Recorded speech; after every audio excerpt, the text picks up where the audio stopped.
Hello, good afternoon, good evening if you're in the... Wait a second. Yeah, good afternoon or good evening if you're in the later time zones. Or good whatever it is to you if you're listening via podcast. This is the Intern Show with yours truly, Bjorn Erickson, and speaking of yours truly, the intern, today's episodes will be yours truly, Johnny Dollar. I'm going to load up two of these now. Duh, I should have done this a few minutes ago. Anyway, it doesn't take long. I figured out what to do. Add this, and then 3. Okay, I'll add this one. And basically, I'm going to try to find out what the hell I'm doing first. Okay, I was going to say was, I'm going to do this show, and then I'm going to turn it over, or give up this, give way to the news guy at approximately... was it 6 p.m. our time, 11 o'clock in the Greenwich time zone in England. And I will update this later and put the actual names of the shows on. But I have them uploaded. They're ready to go. And the cool part is you won't hear me farting or sneezing anymore. I figured out how to get this darn thing to work. So the first one from 8th of May, 1960, the phony phone matter. Yours truly, Johnny Dollar, presented to you by yours truly, the intern. Here we go. Hello.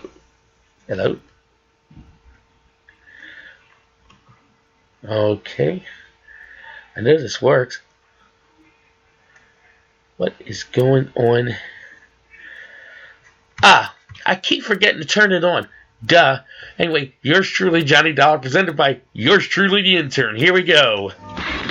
Johnny Dollar. Bert Helfer, Johnny. Merry Christmas to you. Well, hi, Bert. Same to you. Thanks. Only what are you doing in your office on a Friday afternoon so close to the big holiday instead of out shopping? Well, I'll tell you, Johnny. Now, listen, Bert, I'm over not taking on any investigations till after Christmas. Okay, by me. Hey, Bert, you sound terrible. What's the matter? You got a cold? Oh, horrible one. I've had it for a week. Well, why are you still there in your office at this hour instead of home in bed? Well, I'm just cleaning up before I take a couple of weeks off. Johnny, can you come on over? Now? No. No. Any new assignment's going to have to wait till after the holidays. Well, sure. I mean, I would kind of like to have a few days free myself, so wait till after Christmas, will you? Well, sure, I'll be glad to, but who said anything about an assignment? Well, isn't that why you called? Not a bit of it, so come on over. You're not kidding me now, are you, Bert? I just thought you'd like to pick up the dough for that San Francisco job you did for us a couple of weeks ago. Oh. Don't tell me you're so rich you'd forgotten about it. Well? I'll see you there in your office in a few minutes. Right. Only, Bert. Yeah? You're sure now that's all you really want me for? That's all, Johnny. Now, you won't try to finagle me into something, some job you just happen to think of after I get over there. Honor bright. Okay, Bert. I'm on my way.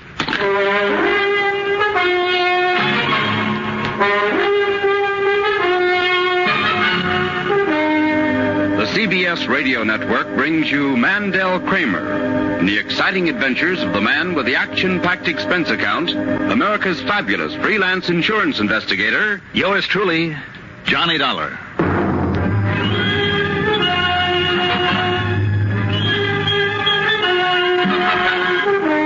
Democracy. It provides a more perfect country. It builds a greater economy and creates a higher standard of living. It enables men to fulfill greater ambitions.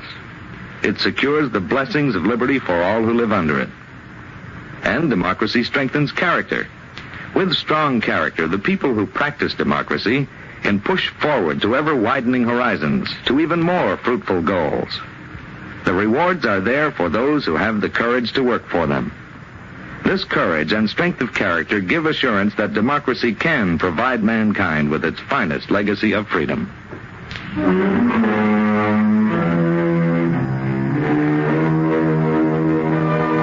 expense account submitted by Special Investigator Johnny Dollar to Trinity Mutual Insurance Company, Hartford, Connecticut. Following is an account of expenses incurred during my investigation of the phony phone matter.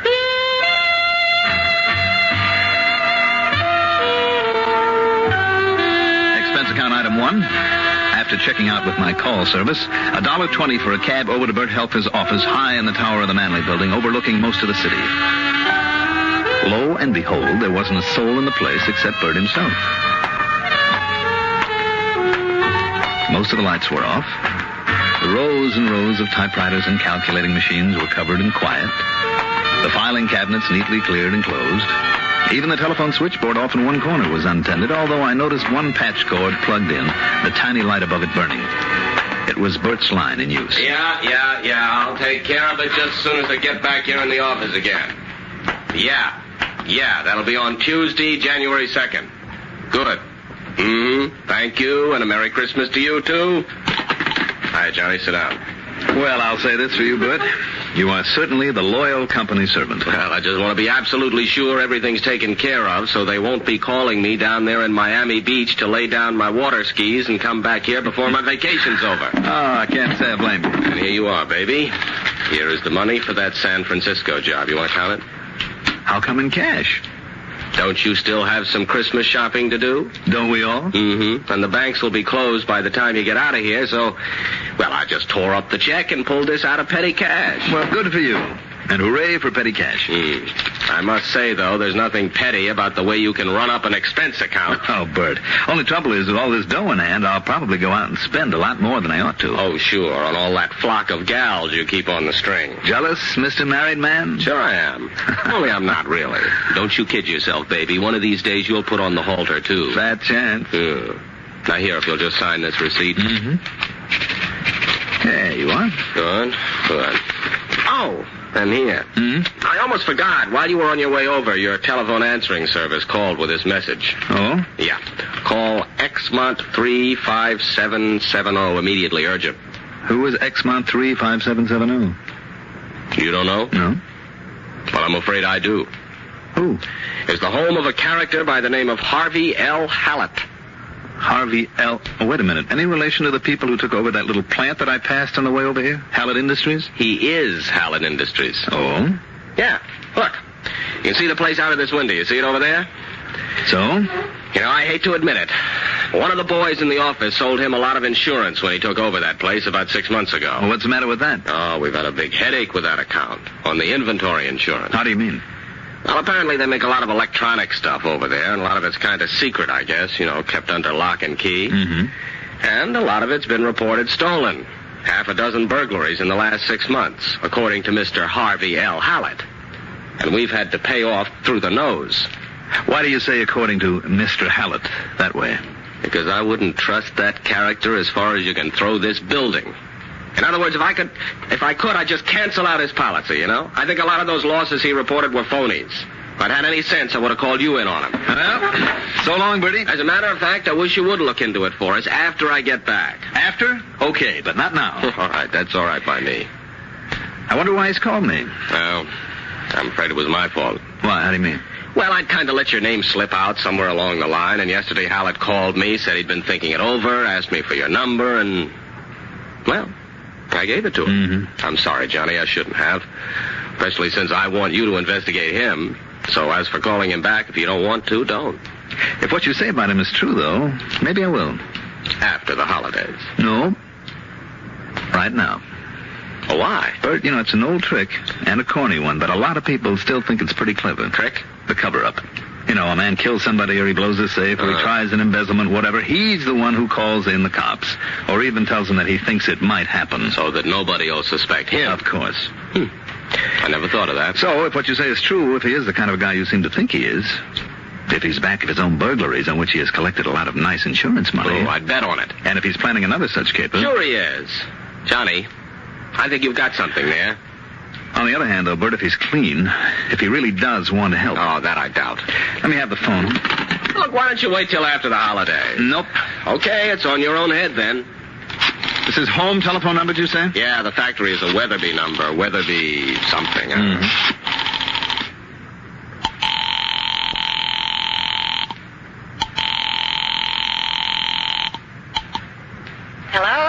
Mr. Hallett, please. This is Mary Hallett, Mrs. Hallett. Is Mr. Hallett there? Well, he's terribly busy at the moment. May I ask who's calling, please? This is Johnny Dollar. Oh, Mr. Dollar, yes.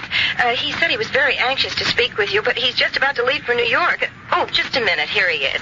Harvey, it's for you. Darling, I know, but it's Mr. Johnny Dollar. You said you were... Yes. Here, dear. Dollar, this is Harvey Hallett. Yes, Mr. Hallett. Merry Christmas and all that. And listen, I'm very anxious to see you and to talk to you. Well, whenever you I've find had some problems over at my electronics plant, but I have to leave now immediately. Well, if it's... Can I call you on Tuesday? Oh, sure. On Tuesday morning. It's about... Yes, I know, dear, I know. Dollar, I'm sorry, but I have to hang up. I'll call you on Tuesday. Well, look, Mr... Hello? Hello? Yeah, that's what I call a man in a hurry. Yeah, I can hear him. Something about going to New York, he said. Or, his wife did, anyway. Where does he live, Bert?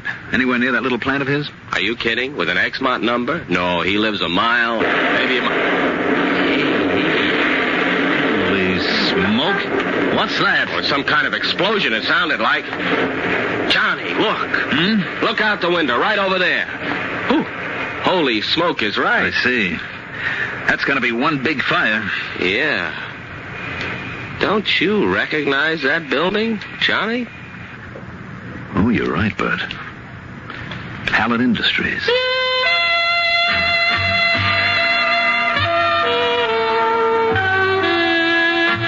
Item 2, $1 for a taxi over to the scene of the fire. I'll say this, that fire must have really taken hold with a bang, and I don't mean because of the explosion we'd heard.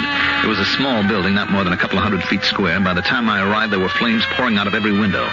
And smoke, thick black smoke. The fire department was already hard at work, and by the time I'd singled out Police Lieutenant Billy Harmon to get his opinion of it, things were fairly well under control. Hey, Lieutenant, what brings you here? Only one thing, Mr. Harvey L. Hallett. What do you mean by that, Lieutenant? I'm the patsy got assigned to those burglaries that he had. You know something? No, tell me. I got just exactly nowhere on him. And you know something else? Yeah? Now, I can't prove this. Can't prove a thing for that matter, simply because, well, I can't, that's all. But I also can't get over the feeling the reason I couldn't get anywhere was because our friend Mr. Hallett didn't want me to. Didn't want you to? You mean no cooperation? Just the opposite. Too much cooperation. Oh? So much, I couldn't make a move without finding him underfoot, making like he was doing everything he could to help. I see. But actually, all he was doing was getting in the way. He'd suggest so many possibilities and demand I follow him up. I didn't have time or opportunity to follow up those I'd thought of. Not properly, that is. Smoke. The old misdirection bit, if you know what I mean, Johnny. Johnny, I don't trust that guy. Seems to me I've heard somebody else give out with that same opinion. When I got the word this place was going up, well, you know what I think, Johnny? Arson? I'd bet on it. And if it is, you can be sure the boys in the torch squad will spot it. They're in there working on it already. You know, Hanley and Jimmy Beckett. Yeah. You ask me, they're the two best arson men a police department ever had. They're a pretty good pair. And if it is arson, you can be sure my number one suspect will be none other than... Wait a minute.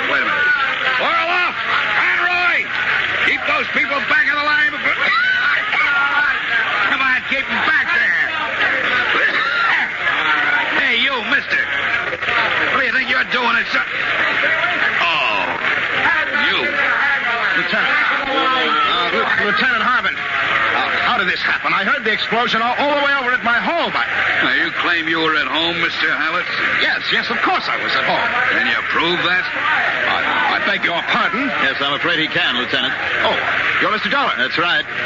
You call off your trip to New York? Well, I was just leaving. I heard the explosion and saw the smoke, so I drove on over here. No, you just drove on over, huh? Yes, I did. What happened? Dollar, what started this? Well, I'd say that you know just as much as we do. Or a lot more.